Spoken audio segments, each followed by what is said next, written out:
All right, let's go ahead and get started today. Today is our Canvas lab for Unit 3, but before we get into Unit 3, there's a couple things I want to talk about in Unit 2 that were actually covered, or that I want to cover because they do have an impact on the final project. And plus, I want to start off by talking about the Canvas Commons. I don't believe if that's something that I mentioned to you folks at the start of this workshop, and there's a couple resources that I want to share with you that will help you in your course, provide some assistance in developing your course, so to speak. So when I talk about the Canvas Commons, I'm talking about over in the global navigation, off to the left-hand side, there's a button here. It's right. You can go ahead and click on this. Right above the help, there's a link here that says Commons.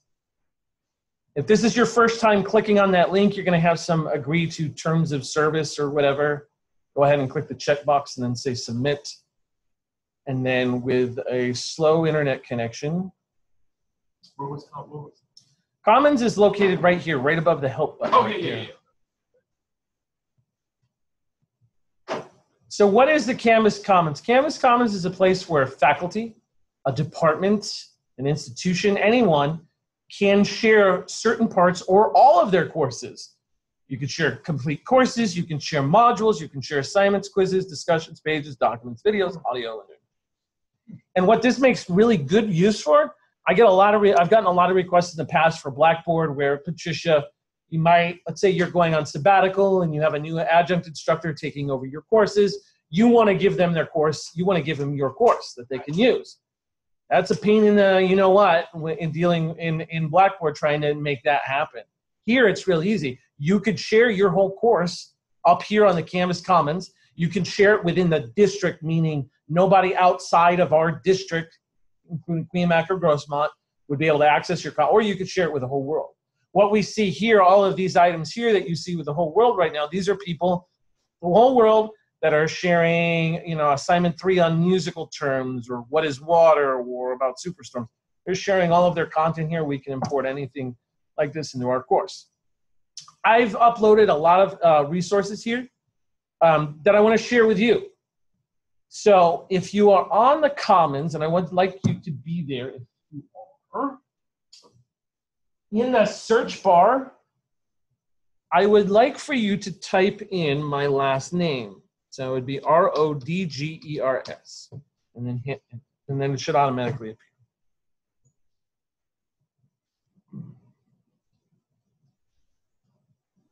Once you've done that, there should something be coming up here. A little slow. Actually, if you spell it Richards. So Rogers with a D, RODGERS. The first thing I want you to click on. Oh, yours is still not up? Yeah. It's a little slow here in our workshop today, but we can go. We have 2 parts here, so by the end of this, we'll get it going. So for those that do have it up, I want you to look for up here on the screen here. You see this classroom here. It says, is this your first online class? If you can find this one, is this your first online class, and click on it. That'll be great, and I will stop by to make sure it's come up on your computer. Did it come up?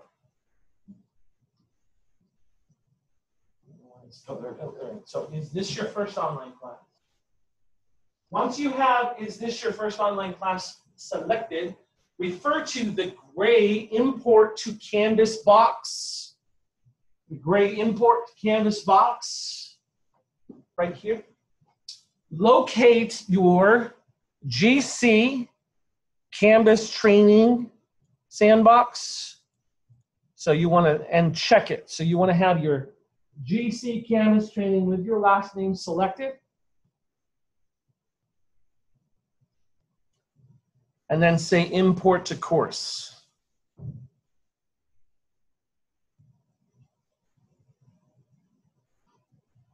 Already noticed that in contrast to a similar thing with Blackboard where they say computeries, something, something, something started, we'll send you an email. This is a very friendly message. Yeah, it says at the top, you have successfully started the import. Please note it might take a while to see changes. Mine's a simple page, so it'll already be in there. We have one more page I want to give you. So if you're still on this, is this your first online class page? Up in the blue bar, let's go back and click on search, or the back button, maybe if you could go back to where that search was. And I want to get back to Mike's search page. So if you clicked on search, type in my name again, last name Rogers, one more time. And once you get back to my search, my results, there's another item here which is downtown San Diego selected. It says Student Introduction to Canvas. I want you to go ahead and click on that one. Student Introduction to Canvas.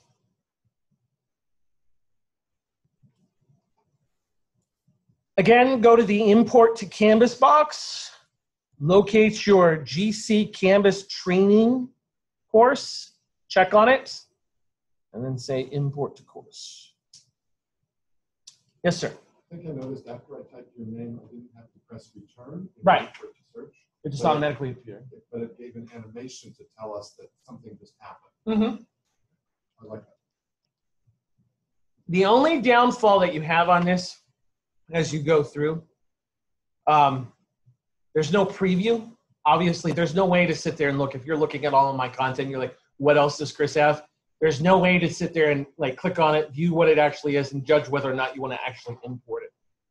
So I might want to sit there and say, if you could request a development container from me, and I could create that. Or with this one, you don't even need, you can, as you start going through your courses and stuff, and you start using Canvas, with this training sandbox, you could just use this as a practice place. And if you go through and you find stuff that I share with you, and you're not sure whether you want it, just import it in your training sandbox. Take a look at it, and then if you like it, then you could go and import it into your official course.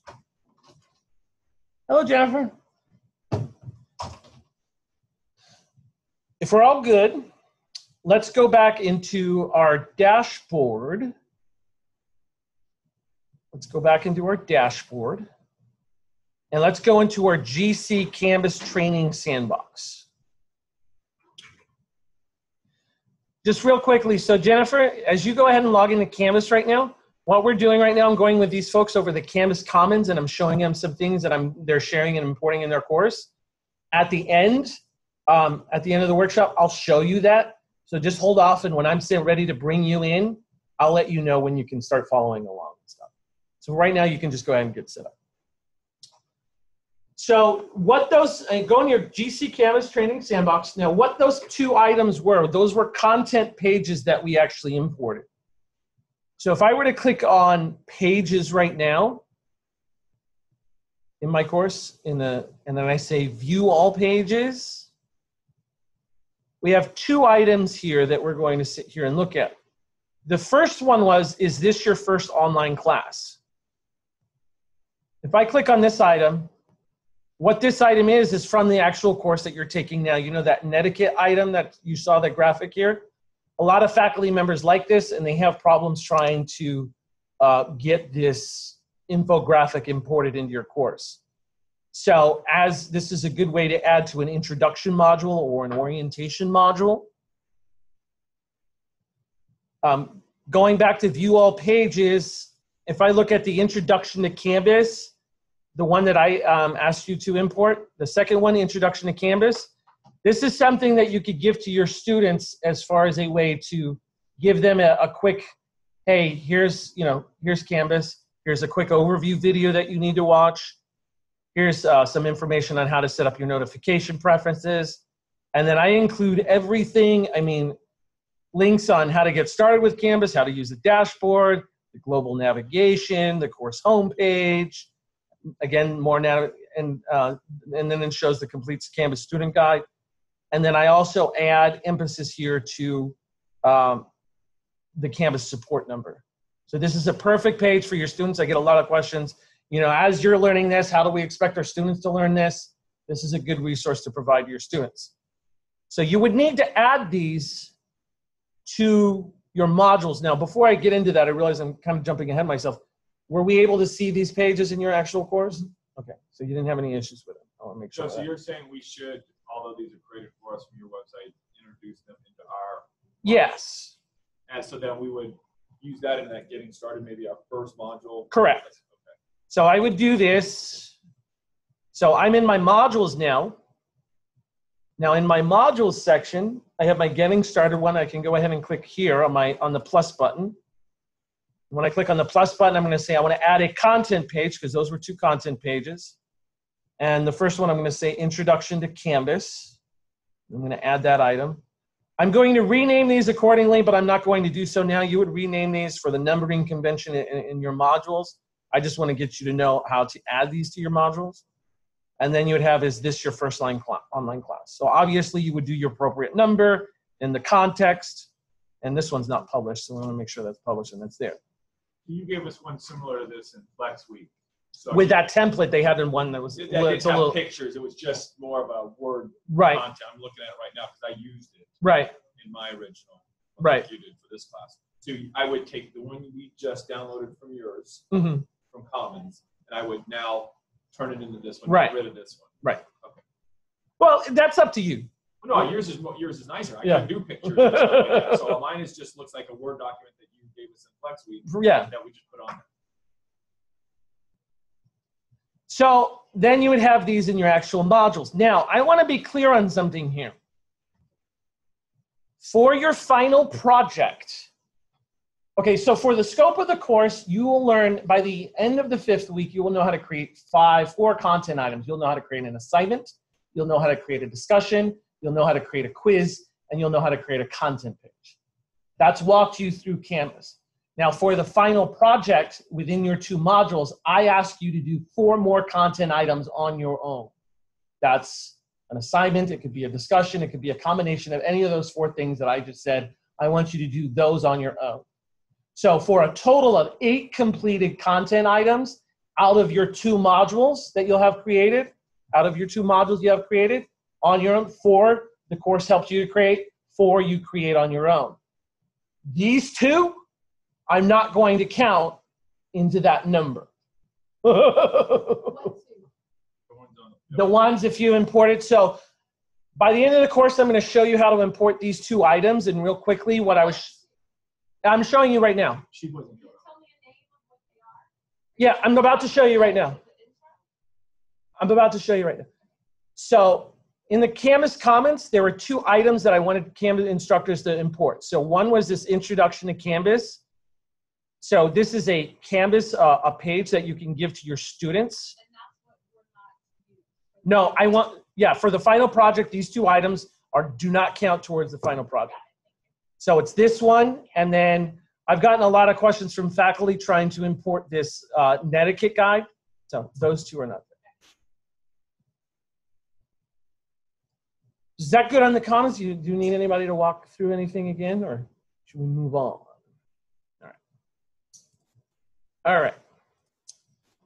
I am going to reset my course here because I want to talk about navigation, and this is where you can come in now, Jennifer.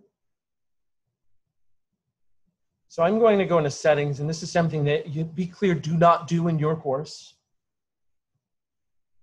I'm resetting the course content because I want to make sure my navigation starts from the default. So I'm going into settings.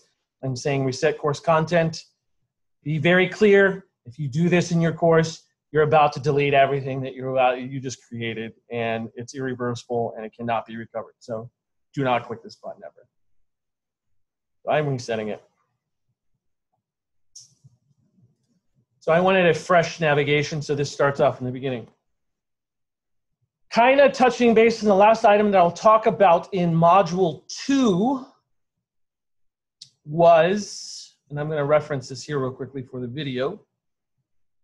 In Module 2, there is a 2.8, Navigation Made Easy. This is something, if you did not read this while you were doing your Unit 2 work, please make sure you read this as it will be part of your final project.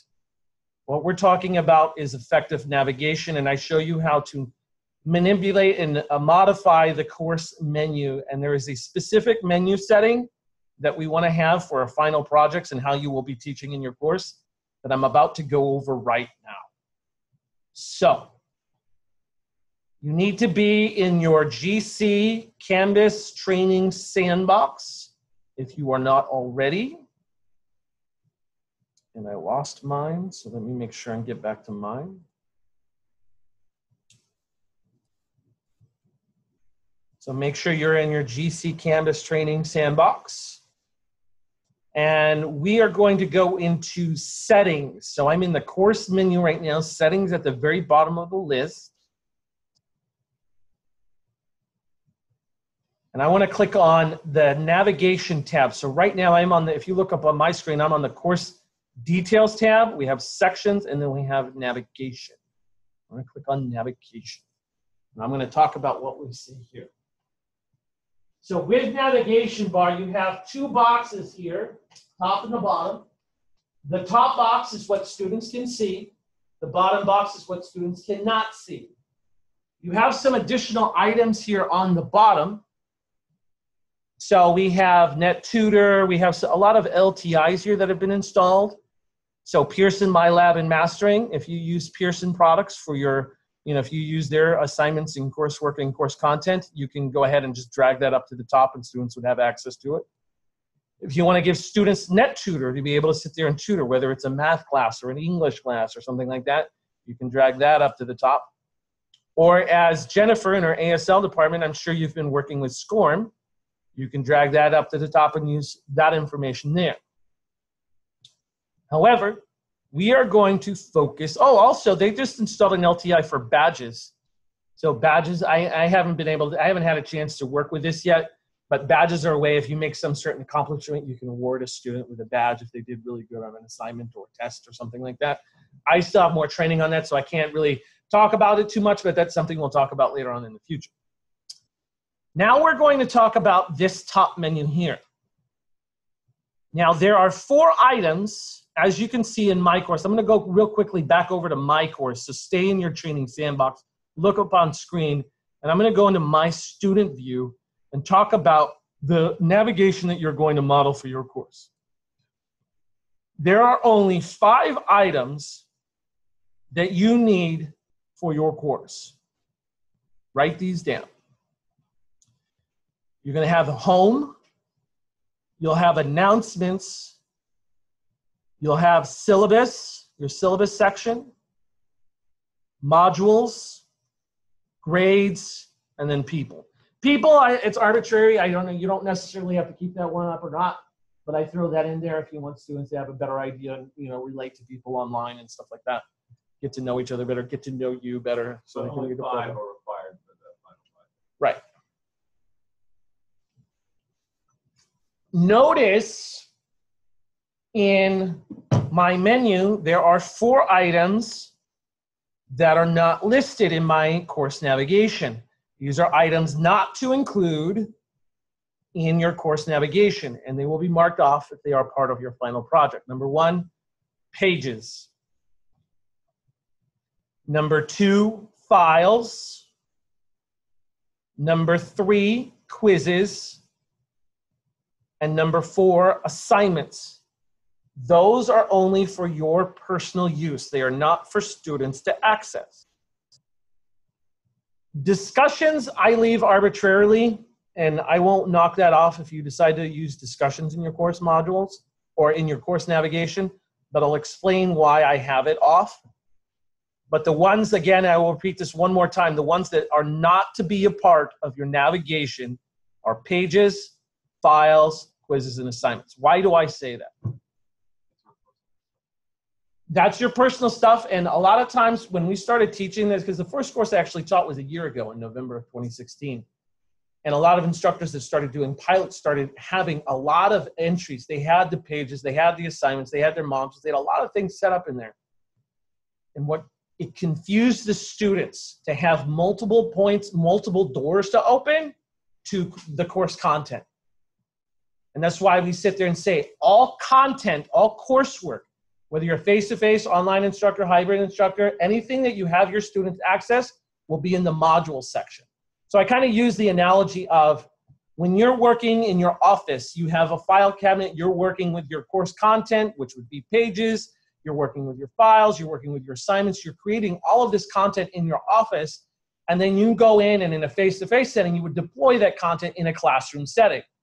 In the online world, that's your modules. So that being said, I'm going to go back over to my training course. You should still be on the navigation tab. If not, say so, and I'll make sure to get you back there. So let's begin. So as we go through with the top, I'm just going to take the chat item right down here. I have my mouse over this button. I'm just going to click and drag. So I'm just going to drag it right down here. I'm going to do chat, attendance, collaboration, conferences. I want to keep modules. Quizzes goes down to the bottom. Outcomes goes down to the bottom. Files, pages, and then assignments. And let's talk, let me real quickly talk about discussions. And again, I leave it arbitrarily. I'm not going to, if you decide to include this one, that's fine with you. I'm not going to knock off for discussions. But I had one instructor challenge me, if I sit here and say, if all content is, if all access is supposed to be going through the modules, why do I have the discussions up? And the reason why I sat there and said that was, as a student, if I'm going through the modules, and you know, right now we're on Unit 3, and let's say the next thing I have to do, I've done everything up to this very point, and the next thing I have to do is reply to my 2 students for my discussion right here, okay? Access-wise, design-wise, it's just a challenge for me to be able to sit here, go through, and then, you know, sort through all of these just to find that one discussion that I need to click on and everything else. I thought it would just be easier if I just needed to do the discussions. I could click on the discussions, and then I could go straight to the one that I need to pay attention to. But the instructor said it kind of goes against what I've said before. Multiple points of entry confuse students, which is the case, and that's been proven. So all stuff goes to the modules. That's why I have it turned off. So I'm going to leave that one optional. The ones that I stay true on, assignments, pages, files, quizzes, that stays on. So once you have, yes, Jennifer. So as you're moving those from the top to the bottom, the only way those top ones are available is if they're published?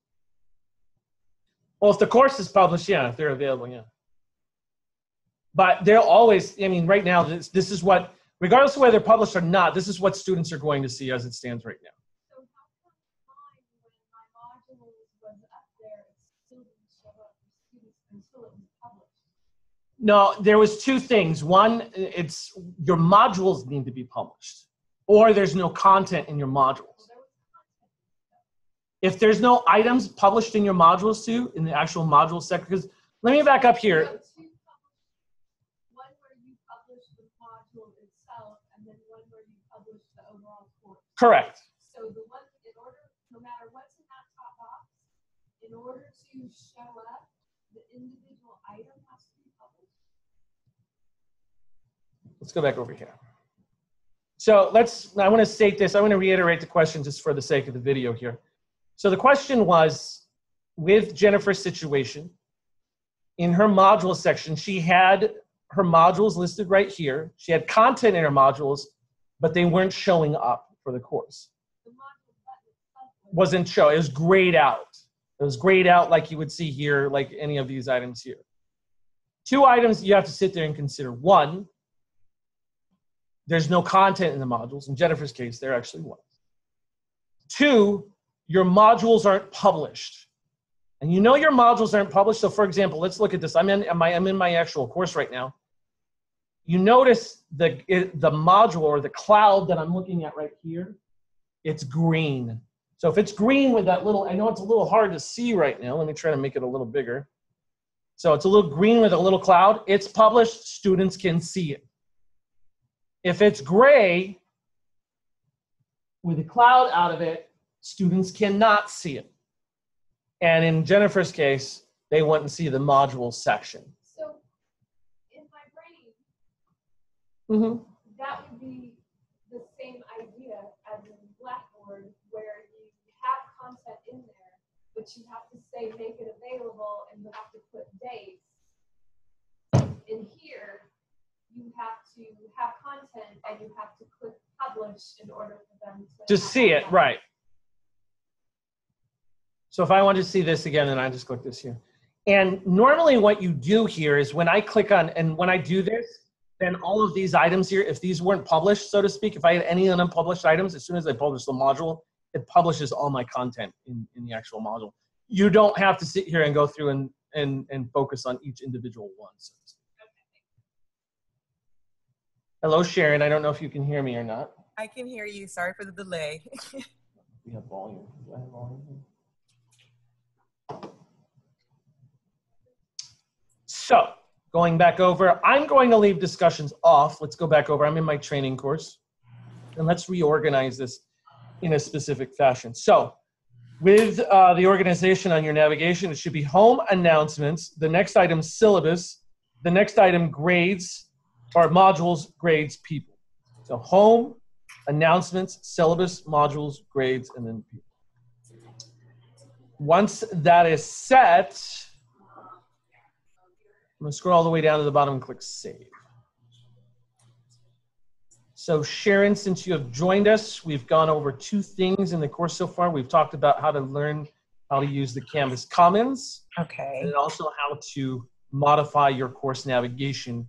Once this orientation video has been posted, it would be very important for you to watch the first 30 minutes of this video so you can catch up on what's.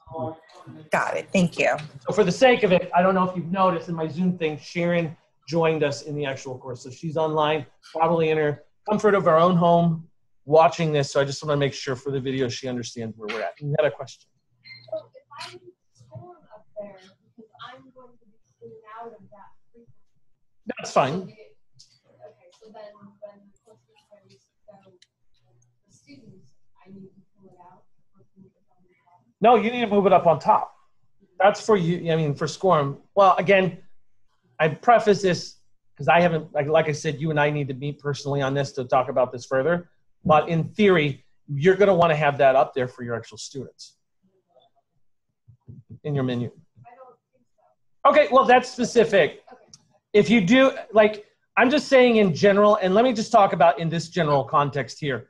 For example, Pearson MyLab and Mastering. That's a very popular one. And if students are actually, and if instructors are actually using something like that, then yes, they want to sit there and have that. This is something that students definitely need to have access to if they're using that product. They would have to actually click on MyLab and Mastering. It differs from, the products differ from each company on how they have specific access. But for like specific LTIs like this, yes, you're going to need to have something like this in your menu. And for your final project, if that's included, whether you have SCORM or whether you have MyLab and Mastering or whether you have NetTutor, those additional things I don't have a problem with. Even if you go through and let's say you want to have conferences or collaborations or attendance or chat, those items I don't have a problem with. There are only 4 items that I do. I have assignments, pages, files, and quizzes. Those are the 4 items that I'm going to be very stringent on as far as your navigation is concerned. That being said, are there any final questions on this? And then I want to quickly touch base on Unit 3. Nope. All right, let's move on. Moving on, we talked about Unit 3. So real quickly, I'm going to touch base on the calendar item again. A lot of you have done the calendar. There's only a couple of you that did this. I just want to reiterate for the sake of the video for the actual calendar 2 things. When we're working with our actual calendar, note, I want to clarify again, this is a calendar tool, but you have multiple calendars that you're actually working with. So in this box right now, when we look at our calendar box over here on the right-hand side,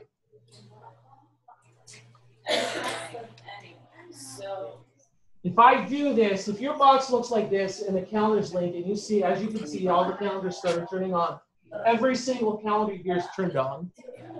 And that can cause problems because when I go in and create an event, you sit there and see I have all these calendars they actually choose from.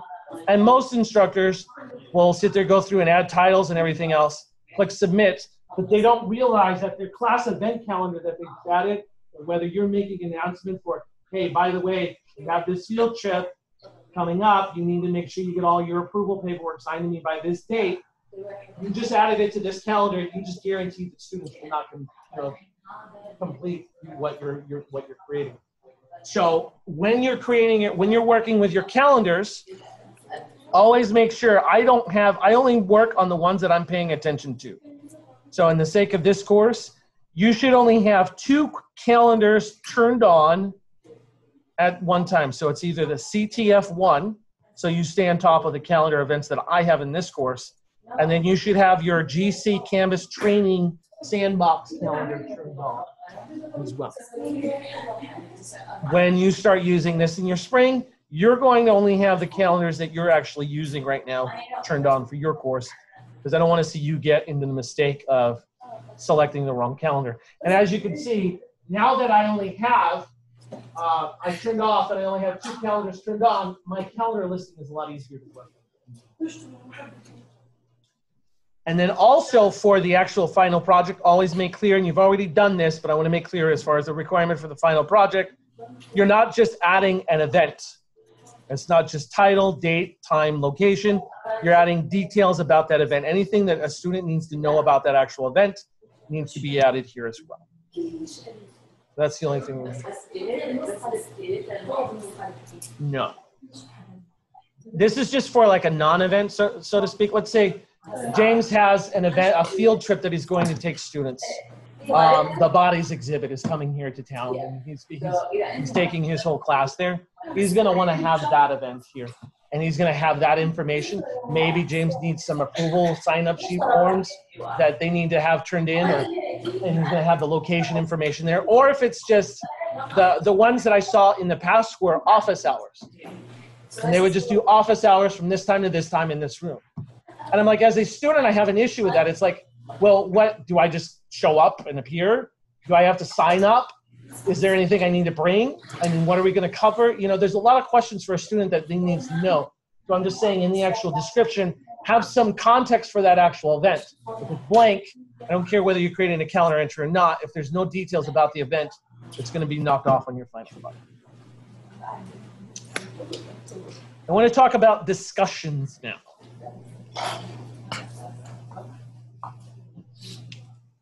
First off, let me ask you this. So as we've gone through 3 discussions right now, do you guys feel comfortable navigating discussions? Yes. Yes, no, maybe? Yeah? Yes. With the actual discussions too, there's a couple of things that I actually noticed that I want to go over. So with the edit, I want to make sure we have a couple of features that we have. And so I'm going into edit, and I'm actually going into the Unit 3 discussion right now. I want to talk about a few settings for you that will be helpful for you. It's not necessarily a final project thing. This is just something to be mindful of when you start using these discussions in your course. So allow threaded replies. Make sure that's checked. If it is not checked, I won't be able to respond to 2 classmates' posts. It's just the instructor's post. Users must post before seeing replies. That is very good, because if that is not checked, then a student goes in, they see all of their replies from all the students, and then all a student needs to do is just paraphrase what he's read from his other classmates, and he's done the assignment. Really easy. Grading. So a lot of you did, some of you did, some of you didn't. You did grading here. So with grading, points possible 8. You can display your points as, as required. Assignment groups, we're going to get into assignment groups here in Unit 4. And I want to talk about this assign box here too. So right now with the assign box, and this is not just for discussions, these are for assignments and quizzes and all these other items too. So as you can see in this assign box, it's assigned to everyone. Everyone, this is due on October 1st, and it's available from September 11th to October 13th.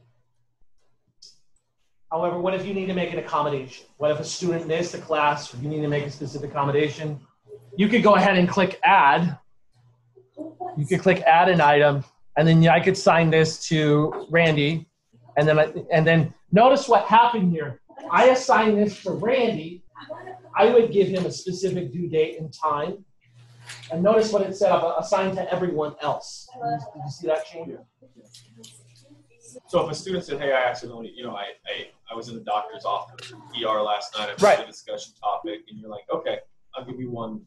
You can just go to that assigned to, and then now you don't, like on Blackboard, you have to reopen the whole assignment. Right, or adaptive release, which is always a pain for me to Correct, teach. adaptive release. So this just, you could, students say, "Hey, I was in the ER, I missed the assignment." I missed the assignment, or a student needs to make up an incomplete for a quiz or something like that. You can do that stuff. Show me how you got there again. All right, so let me go ahead. I'm going to click cancel out. So I'm in my I was in the modules. That's where I originally started. And since I was talking about discussions, I wanted to talk about this actual discussion. I clicked on that. And then at the very top, I went ahead and clicked edit. And then at the very bottom, and this bottom applies to assignments and everything else. Assignments, discussions, quizzes, it's always here. This says assigned to everyone. So everyone right now, as it stands, is October 1st. Available from this time. However, what if you need to make an exception for a specific student? And that might be more in your case for accommodations in your course. I can go ahead and click add, and then if I wanted to sit there and make an accommodation for you, Jennifer, I could type in your name and then give you a specific due date and time, available window, while everyone else in the class still has to adhere to the original deadline date. That's that.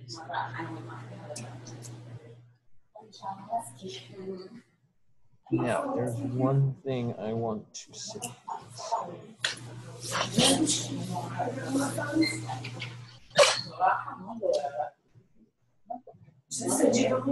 Did you have any questions, or?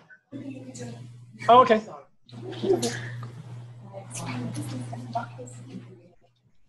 Real quickly, I want to start in Unit 4. We're going to be starting to talk about rubrics. Rubrics are going to be part, as far as your assessments are concerned, whether it's a discussion board or an actual assignment, so to speak. You're going to have a rubric that's going to be attached to it. So if I were to go here, like in my settings, let me go in here as a test student. I'm going to go back to the modules. I'm going to go back. I don't know if I'll be able to go back there. Let me go back to an actual graded discussion here because I can't get to that Unit 3.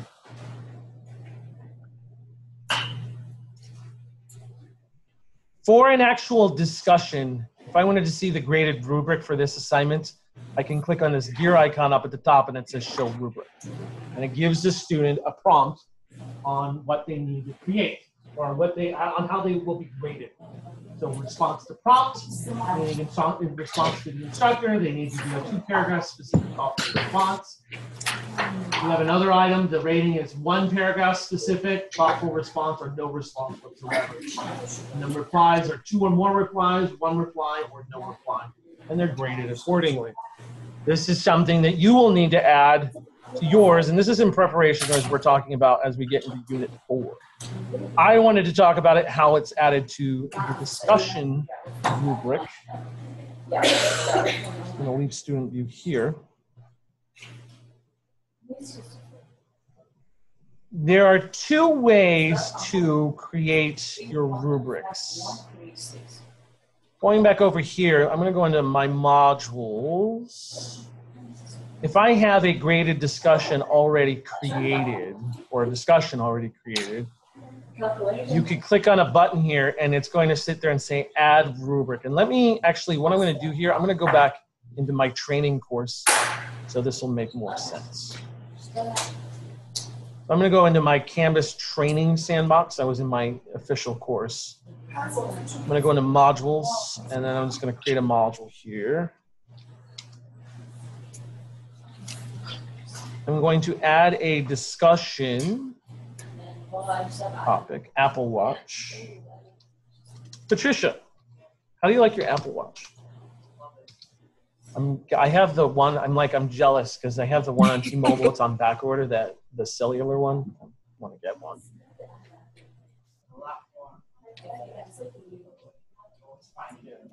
Yeah, You can just see it. It's important. It's not, and it's just fun. It's important.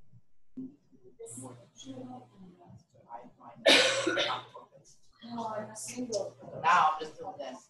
Yeah. Right? Yeah, that's, yeah. And then there's a quick thing if you want to just, hey, Yeah. yes, so quick. Nice. And then it clear if I send you a notification, you received a notification from me on your watch and you cleared it. Does it clear it off your phone too? Yeah, because I see. So they're synced. Yeah. They're synced, so I like the way that they. Nice. Yes, they do. I can't wait. I'm looking forward to get mine. You're gonna love it. All right, so I'm doing my Apple Watch discussion. I'm gonna go in here. I'm gonna go into my Apple Watch discussion. I'm gonna click Edit. I will do all my settings. Just pretend that I actually wrote about my Apple Watch. I'm gonna allow threaded replies. Users must post before seeing replies. We need to do graded. I can't add a rubric until I mark it graded. I'm gonna do graded, and I'm gonna give it 8 points. And then I'm not going to worry about deadline dates or anything right now. I'm just going to go ahead and save. So I have my discussion created. Now I need to add the rubric for this. This is where you want to watch on screen. So on screen, I can click here and say, I'm going to click on this gear icon up in the top right-hand corner. And I'm going to say, add rubric.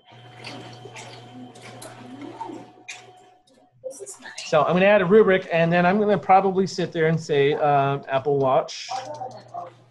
Apple Watch.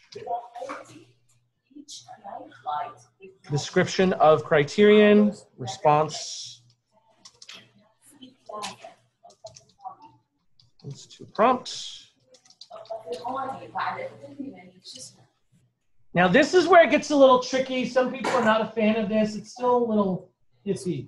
Depending on the responses that the criteria, like in the original example I had 3 grading criteria. I would go ahead and add those, depending how many criteria you have. If you just have 2, leave it as is. But you notice how over here I have the plus button right here. I would add those right away. If you're going to do these, if you're going to, let's say 3 or 4, go ahead and add those. And if you don't need one, you can always hover over one specifically and then click the X to remove one. But adding these right away will make it a lot easier. Sometimes I've started creating one and realized I needed to add another one, and it's caused problems as far as how it's organized. So for your full marks, you would go here, and I would write my comment here. So 2 paragraphs, and I'll just say 2 paragraphs. Make sure you add the correct points that aligns with what you said in your discussion. If it's worth 8 points, 8 points right here. That's what you're getting full rating on that actual assignment. And then rating, you can grade these accordingly, 1 paragraph.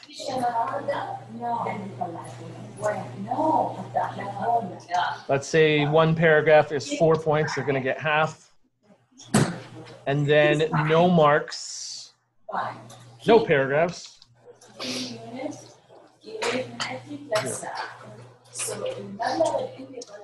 And then what you would do here is you would say, to finish this off, oh, let me backtrack right here. If you had more criteria that you wanted to add, you see here where I have the criterion selected. If I had more criteria, I would add that, and I would have a new one that I would actually create, and then I would go through that.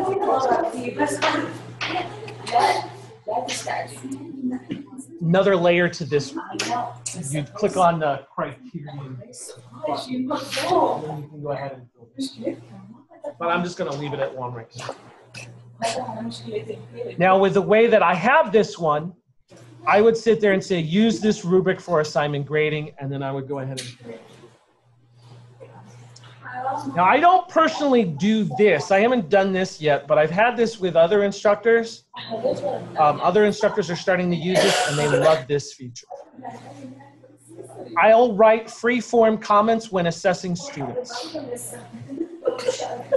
Notice what happens to my marks here. So this gives you an ability to be able to create your rubrics in a lot more easier fashion. So what if your criterion is so complicated in a certain sense that it doesn't cover a wide group? that each situation is going to be specific. You could sit there and say, I'll write free-form comments when assessing students, and then when you actually get into the grade book and you actually see the actual rubric, and I'll go into the grade book and you get an idea, for the response to prompts, and you can sit there and write a comment to me specifically saying, Chris, you missed this option on the optimal heart rate. You didn't understand how to achieve your heart, whatever. Right. No, right. And then you could grade me accordingly. And the nice thing about it is you could save those comments. So if that's something that's a traditional thing throughout the thing, for example, in this course, the incorrect URL address is something that's common as far as the scores.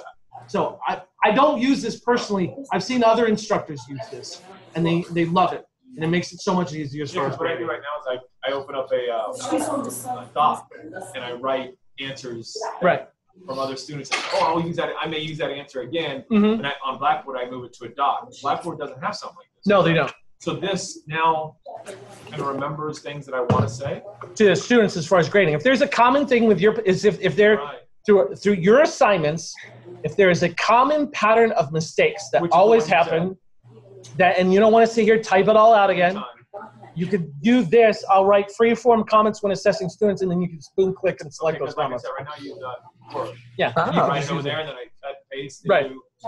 Oh, that's awesome.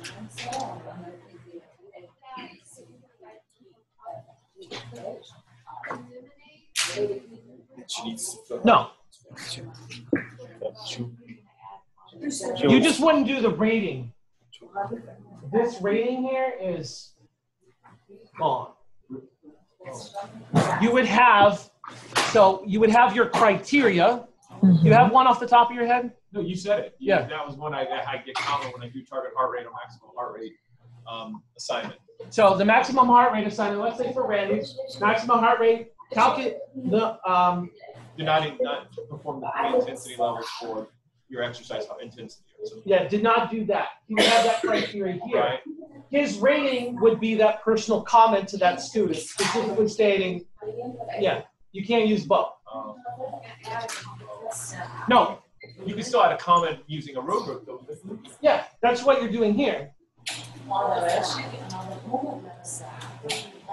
So I could give, like on Blackboard, I give them a 10 out of 10. They have a little dialogue box underneath, and I went, hey, great job, blah, blah, blah, blah, blah. Let me show you an assignment here. Let me actually go to an assignment. Still write a comment. As well as. Like it's giving a grade. So let me show you my grading right here. So I'm in my course right now. Oh, actually, you did it right there. I was going to knock you off because I didn't know you actually did this. Because yesterday you didn't do it yesterday. No. All right. So Patricia right now, she has a very well-formed response to my prompt. And at this moment, she only has one discussion. She needs to reply to 2. So when I'm actually grading here, the way that I actually do it here is if I'm doing the actual rating, so to speak, the response to prompts, she gets a full 4 points for it. Replies to classmates, she gets 1.4. Now, if there's any comments that I want to provide directly to the student, I can write those comments here and then click submit. Got it. No. In the rubric that I have here, it's this. If you can see my screen, I have my ratings, and then I say use this rubric for assignment rating. That's what it has there. Oh, I didn't think I So I use that, and with that format, let me move this image out of the way. This is what you see. Right. Okay. Now, if it was, and I don't have a way to show this right now. Let me try to sit here and do this. what part is this one? Let me do this right here. I'm going to write free-form comments while assessing students. I'm going to do this. So in this example here, this area will be used to leave comments related to this criterion. I'm going to create a rubric. On this one, it says, I'll write free-form comments while assessing students. So I'm going to do this. I'm going to create this rubric. Boom, it's done. Now, what I'm going to do here, I'm going to go in as a student, and then I'm going to do a quick response, and then we'll grade it as an instructor. But before I do that, Now that I've created a rubric, there's one thing that I want. Oh, did I add it? I didn't add it. Okay. Oh, there is there. So what's the assignment? Before I do this, notice on my discussions. Let me go back to a discussion here. Work on a logo design? Yeah. Or let me do one thing here. When you go through an actual assignment, when you view my course as an actual assignment, you see the actual rubric right down at the bottom. You know how you're going to be graded on that assignment. However, with your discussions, It's the same stuff. notice there's no rubric. There's no way, it just goes right into the actual posts. So when you add a discussion, or when you add a rubric to your discussion, make sure you add, you can copy and paste this copy right here and put it in a Word document for yourself. Add this copy, click on the gear icon located in the top right-hand corner, and then click on Show Rubric to view the grading requirements for this discussion. Make sure that's at the bottom, because students, if it's not, students will never know to click this and then say Show Rubric right here. Right. So now what we're going to do, so I just showed you how I grade with my rubric. Let's go in here. I'm going to go in as a student. I'm in my fake student or my Canvas training sandbox. I'm going to go into student view. Hopefully I made that module available. I didn't make that a module available. So I'm going to make it available.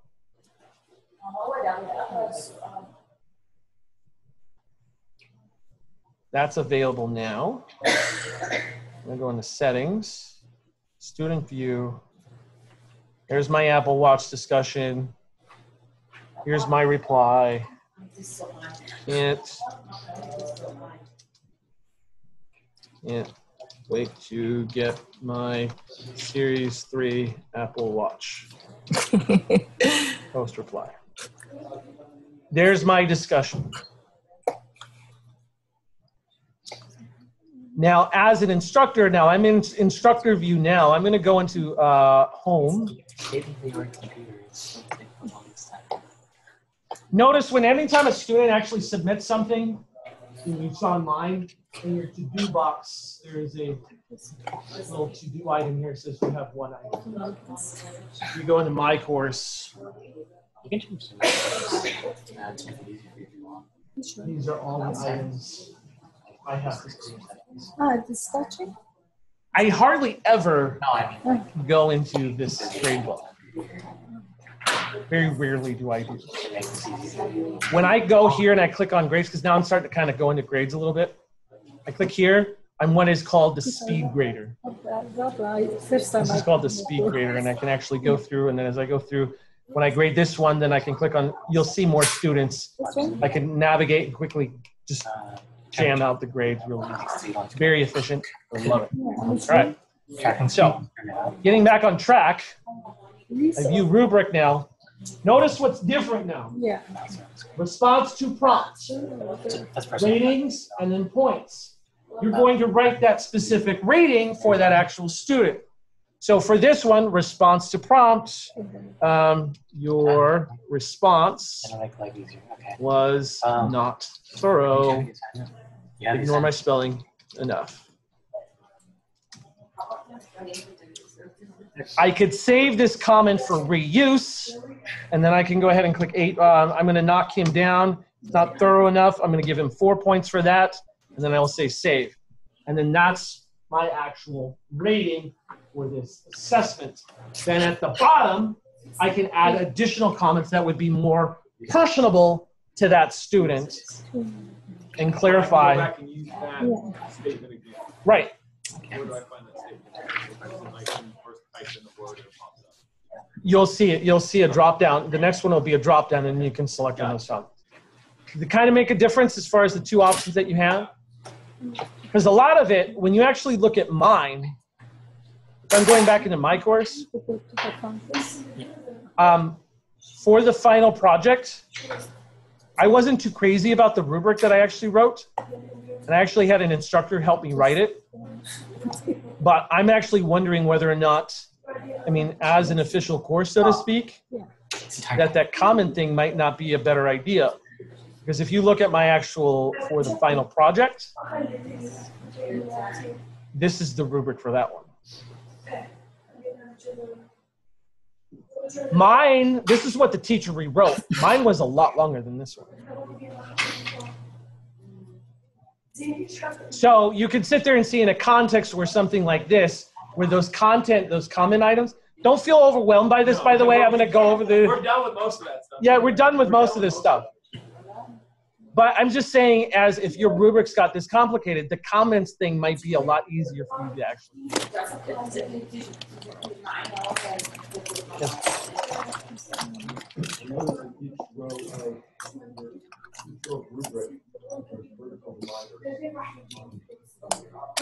You mean this, the dividers here?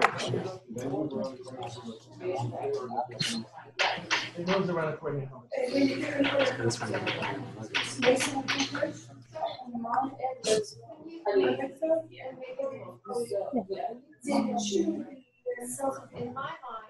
Oh boy. You don't have fonts listed. Right. I'm not supposed to technically take over this, but it's right. Moving this along.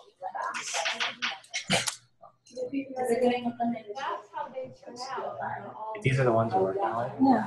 No, you wouldn't have. There's a lot of this final project that I have in grading it, and if I sat there and with the instructor view and approach my course, it's very a complicated thing to. There's a lot of things that I want to account for. That's why it's in specific context to the course and the nature of this project. I don't expect your course to be that complicated as far as how you're grading your stuff. Why don't they have? Because this is slow. That's faster. That's a computer. Right. Yeah.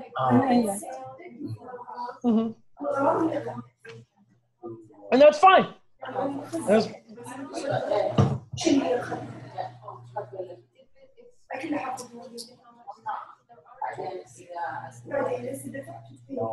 Okay. Oh, as far as these are, yeah, but you wouldn't. These things right here, like I said, those are specific things to my project.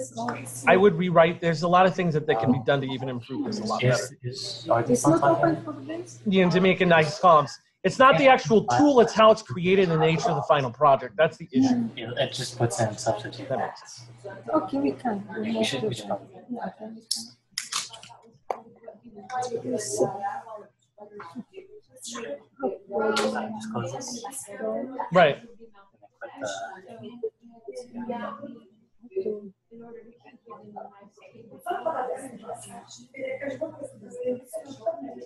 Well, let's sit here and see. There's a lot of stuff. No, you can drag. No, I can't drag these. No, I can't. Yeah, you can't drag them out. I don't. What does that mean down the arrows though? Oh, it's adding more. It's adding an additional. It's moving them around if I wanted to move them. Yeah, Shut down or not? Yeah, it's not working. Yeah, it's those OCD get people. and yeah. Those are some good points, but like I said, it's very unique to the nature of this course and this project. I don't think you would have an issue with a lot of these wouldn't be as complicated as it started. As we move on, there's one other area here that I wanted to sit there and mention to you as far as where to find this, because I would recommend doing it in a different way. This is just the introduction to give you an introduction of part of it. But where the rubrics actually exist are in your actual outcomes. So I'd click on outcomes.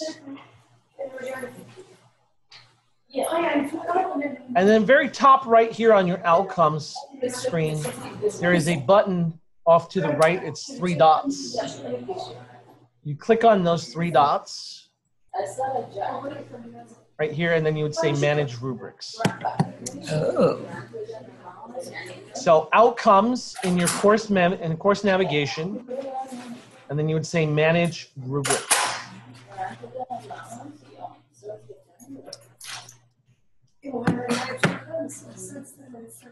I would probably sit here, and if it were me and I'm creating a brand new course from scratch and I have my rubrics here, I would go through here in this section and go ahead and say add rubrics, and I would add all my rubrics and do it in one shot. Okay. Then when you actually go into the actual assignment, so to speak, when you go into your actual assignment, let's go back to that 3.7 discussion. Let's say I want to add that rubric here. Well, I can't. I need a rubric. Let me go back. I'm in my training course. Let me go back in my training course. Modules. Apple Watch. Show rubric. When I'm in a rubric here, you see a link. If you look up on my screen, you'll sit there and see a link where it says Find Rubric. You can click Find Rubric, and then you can select whatever rubrics you've created. You're not going to see. I just wanted to point you out the actual link with the rubric details. It's the Find Rubric link. You can click on that, and then any rubrics that you've already created, you could just click, and then you could just add. And that's universal throughout any course. With these rubrics, if you create a rubric for your section ESL 110 course, you could access that same rubric for your 120 or 130 or whatever other course. Oh, wow. These are all, because as you notice here in my rubric screen, these are all of my courses. Here, I can select on any one of these and attach that rubric and assign it to each course. That's amazing. Yeah.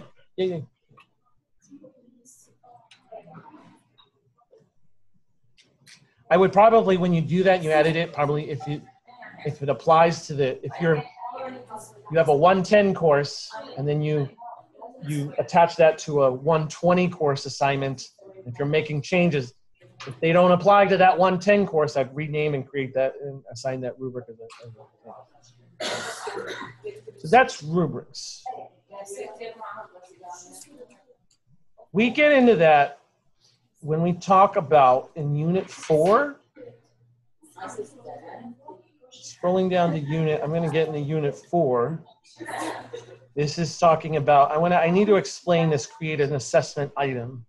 Because this is where we're talking about rubrics and everything else. So at the very bottom here, there's some information on rubrics. And then at the very bottom, there's an entire section for 4.4. There's an entire section on rubrics. I encourage you to please read those, because they will help you on top of what we talked about today to make a better understanding of rubrics. Now, let's explain this assignment, because this is one that's always caused issues. Canvas talks about, when we say an assessment typically in some people's mind might be a quiz or a test or something like that. Canvas, an assessment is anything that has a grade attached to it. So an assessment, a quiz, a test, an assignment, or a discussion. All three of those items are assessments, so to speak, quote unquote. You just learned how to create a discussion, and you know how to create a graded discussion now. For this create assessment item, you will be creating an actual assignment. What does that mean?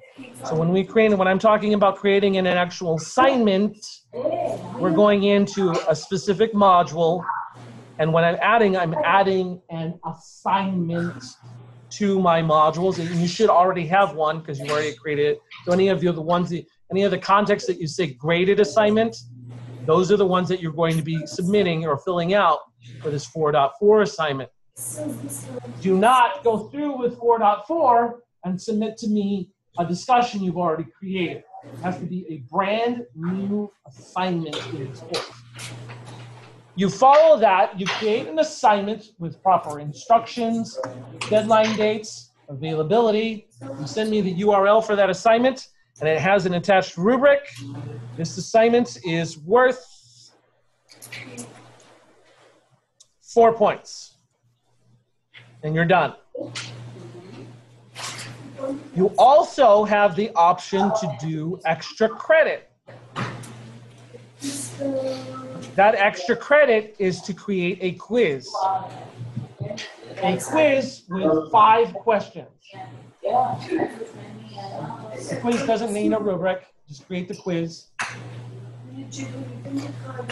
When you know in your assignments, you can go back and resubmit your assignments and stuff like that. So the first one you're going to submit, you submit the link to your actual assignment in your course. If you want extra credit's worth 6 points. You go back in and you click on resubmit, and then you submit to me a link to your quiz. Do that, you earn 10 points for the assignment. Ooh. Does that make sense? Yes.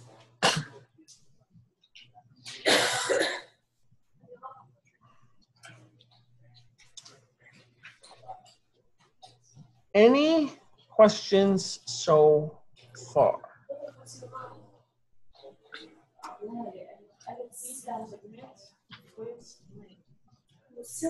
Yeah.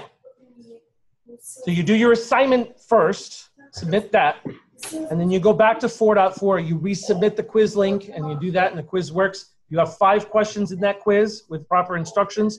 No rubric is needed for that. You can earn an additional 6 points for that as assignment. That's the number of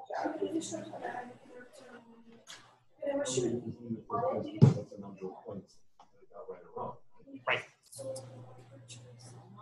You can add a rubric to it. It does give you the option to do that, but I'm not requiring. Only for the final project discussion. I mean, any graded discussions or graded assignments, they'll have rubrics. Quizzes, no.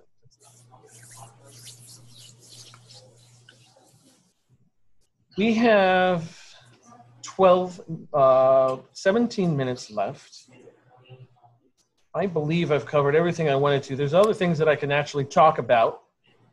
Is there anything specific you would like me to go over? Otherwise, I'm going to start talking more about the final project and things that I want to point out there.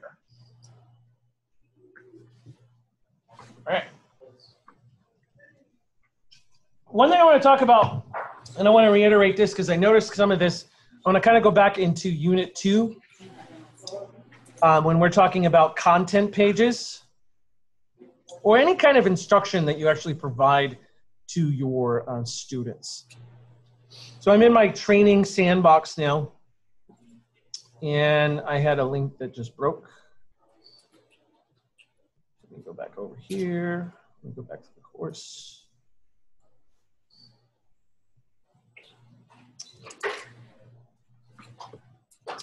Oh, by the way, I want to clarify one point here.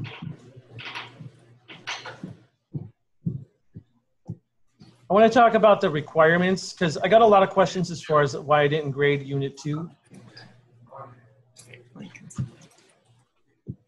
The discussion. I didn't grade it until yesterday. I got a lot of questions. Why did I get 0 for the discussion? So I want to make, as far as the progression of moving on to the next module, your requirement, if you look through, and this is important to understand for the requirements if you ever set for your course, the requirement that you need to complete for 2.11 is just to contribute to the page. Once you've contributed to the page, you've completed that requirement, and then if you've done, and if I graded these 3 items, you can move on to the next module. So typically what I did was I just graded what I needed to grade to guarantee you to unlock the door to move on to the next module. And then I held off on this because I had some other courses that I had to set up for instructors that are about to teach this course. So when it comes to Unit 3, I'm leaving this last because number 1, not everybody's finished the actual discussion as far as for the requirements. And number 2, it's just, as far as schedule is concerned, this is the last thing I leave off.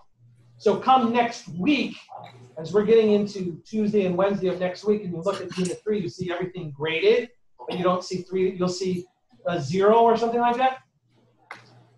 Don't think that I graded you as a 0, just I haven't gotten to that grade yet, and I will have done that by the time the next unit is completed.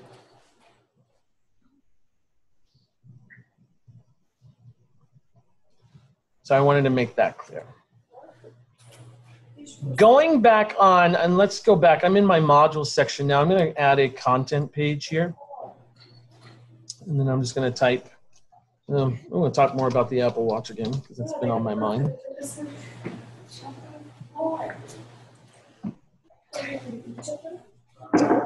A lot of times when we sit here and I'm going to click edit, and as I'm going through the content page, I notice through some of the content pages, you might sit here and say, make sure you read the syllabus by clicking on the syllabus link in the course menu. I've seen stuff like this, context or reference to other points of your course, other points in your course, a lot. So make sure you read the syllabus by clicking on the syllabus link in the course menu. There's a better way we can sit there and provide this to our students in accessibility. I want to get in the habit of using this item here a lot more. Links tab in the content selector. Anytime you're pointing a student to another part of your course, whether it's a syllabus or whether it's an actual module, make sure you use this. So I would sit there and say, make sure you read the course syllabus. Instead of saying the course syllabus, I'm going to go in here and say course navigation, and then I'm just going to create that direct link to the course syllabus right there. And when I sit there and say save and publish,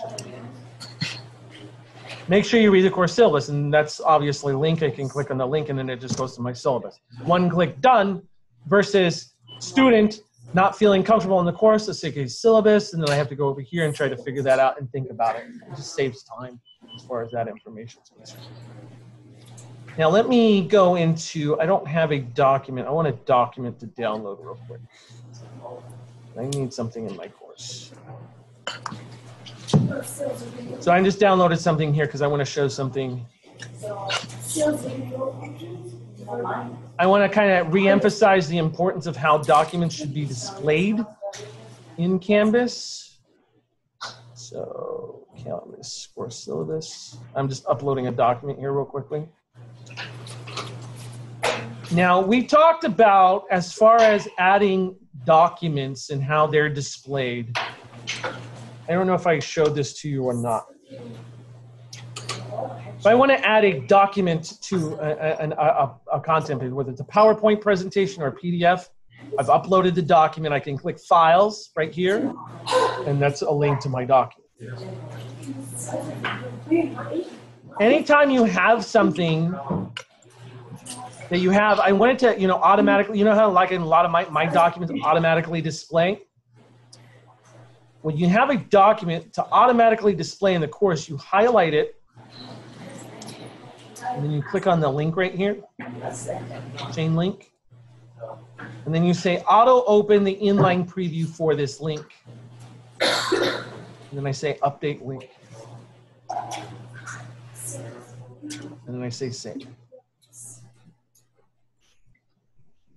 Automatically this appears right here, and this is how I'd want to sit there and say it. You would also, as it's kind of a little slow to load right now, I would add some context to this. You can, I usually sit here and say, you can click on the link title to download a copy of this PDF to your device, or you can view it directly in Canvas. With a little context, I add that there. So students understand how to access this document if it ever loads. There it loads. Here's what I saw with some of the content pages that were actually created. I'm going to go here and I'm just going to highlight this. And I'm going to say auto open the inline preview for this link. I'm going to take it off. I'm going to say update link. And I'm going to take this out.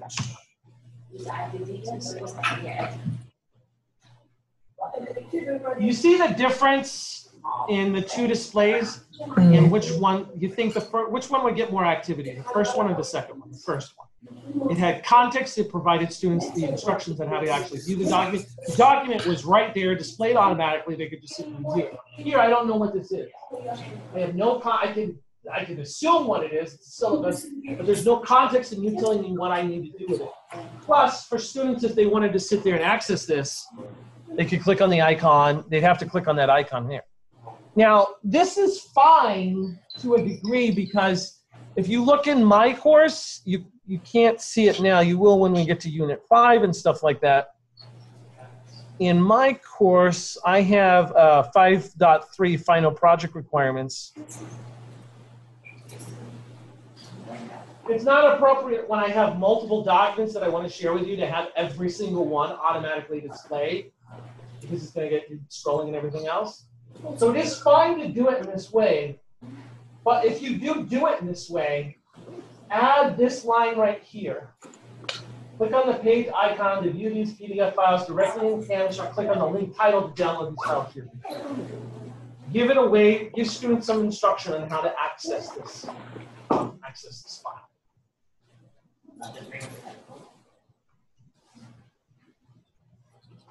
Does that make sense? So a lot of times, as I said, if there's any lines or a specific copy, if you go through and see those things, as far as the things I instruct you as a student, take the cap off and realize that's going to be the same thing for you as the instructor to your students. So anything that you sit here and see as far as copy is concerned that's not specific to this course, but could apply to your course as well, steal it. Steal what, I mean, if you find these little lines here, the way I, steal those certain things. And then if there's specific items, like, I don't know if I reset it. Those two things that we shared in the beginning of the course, if there's specific pages and stuff that you find very helpful, you say, Chris, I like this page. I'd like to sit there and use it in my course. Let me know, and I'll put it up on the Canvas Commons for you, and I'll be more than happy to share those resources. That being said, it's 11:22. I've covered everything that I've wanted to cover. You are more than welcome to take off for the day. Jennifer, I want to show you the, before you take off, I'm going to come by over to you and show you the Canvas Commons and show you those two things that we imported in the beginning of the course. And then maybe answer any questions you have about the scoring stuff. So, take care, folks. Have a good weekend. And then again, Unit 3 is due by Sunday at 11:59 p.m.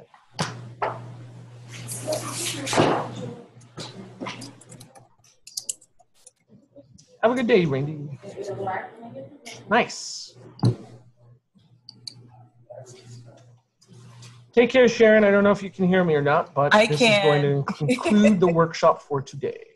Thanks, Chris.